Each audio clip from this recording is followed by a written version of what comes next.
live in a divided culture, and it makes many uncomfortable. Can't we all just get along? Well, the answer is, on some issues, no. We can't just get along. Following Jesus is one of them. And so now he illustrates the consequences. Verse 52.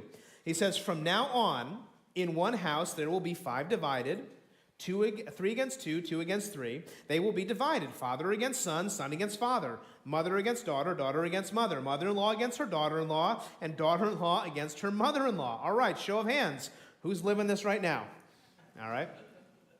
I see. Some of you put up your hands rather quickly, huh? The first service, actually, somebody just shot up his hand in the back. So let's recap. Jesus came to bring the fire of judgment. Jesus came to divide. He says, that's my mission. And he even goes so far as to say right now that following him, loving him, obeying him is going to put you at odds with your most intimate relationships in your extended family. And some of you, the reason you're raising your hands is you know this too well. That following Jesus has a cost to relationships. It makes holidays really awkward, right? Like for example, maybe somebody asked you to pray for the meal, but it has to be 15 seconds or less and focused on some nebulous deity. Why isn't Jesus more of a uniter, you might ask? Well, you know what's interesting? I was thinking about this as I was studying this week. If you look at the Bible actually doesn't shy away from dividing people. Yes, it commends unity among believers in many, many places, and that's a goal of believers, but division is actually a common theme in the Bible. God is constantly dividing people. You got Jews and Gentiles, just to name one. You have sinners and saints, right? Rebels and saints. You got repentant and unrepentant. You got sheep and goats all over the place. There's examples of division. And the solution ultimately is that the gospel when you are united with Christ. And if you don't follow Jesus, there will be division. Now, it's a hard pill to swallow when it comes to family division. Our closest, intimate relationships. For some, that may even be our spouse. Maybe our kids. Who wants your family divided? I know so many of you, you're praying for your kids, you're praying for your grandkids, you're praying for other relatives to come to Christ, and it's hard. It's hard. And here's the more challenging part. Your allegiance to your family and your allegiance to Jesus, they're going to be tested at some point. In order to make peace, you're going to want to compromise your convictions. Does anybody feel that tension, right? Some of you are living it right now. So you read a passage like this that I have on the screen here, and you say, that's true. But you'll also say, God, why is that true? It's producing this pain and maybe even anger inside of you.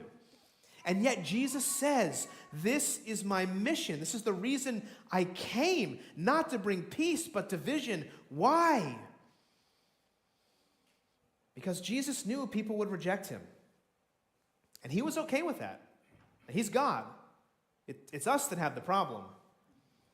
And as hard as it is to do, what we need to do is preach Jesus and leave the rest to him. So I'd like to suggest that unity ultimately is not the goal. Rather, we should be unified around the right things. There's a proper time to divide. Now, the question is when. And let me just give you a framework, a couple tiers to think about. Let me just say there are first-tier issues out there. And this is the issues that Jesus is talking about in this passage. Right? There are disagreements that require division. And some of those examples theologically would be like the deity of Christ, the authority of the Bible. In fact, I would even say the definition of marriage and humanity are in these first-tier categories. But then there's a second-tier category, and these are issues that might divide due to their practical significance. Those are issues like, I'm thinking of the supernatural use of the gifts of the Spirit, the church government, who can be a pastor. Those are, I would say, good people on both sides as they wrestle with the Scriptures, but the practicality will change the way church is expressed. So there might need to be division. But then there's third-tier issues, and these are issues that should not divide us.